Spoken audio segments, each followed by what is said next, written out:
প্রতিদিনের বইমেলা।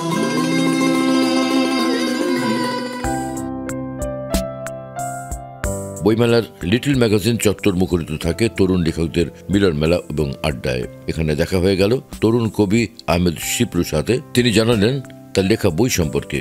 এবারের ২১শে বইমেলায় আমার ১৬তম কাব্যগ্রন্থ সপ্তেই যখন সাহিত্যিকা সুচিত্রা সেন, এই বইটির নাম নিয়ে একটু আলোচনা হচ্ছে।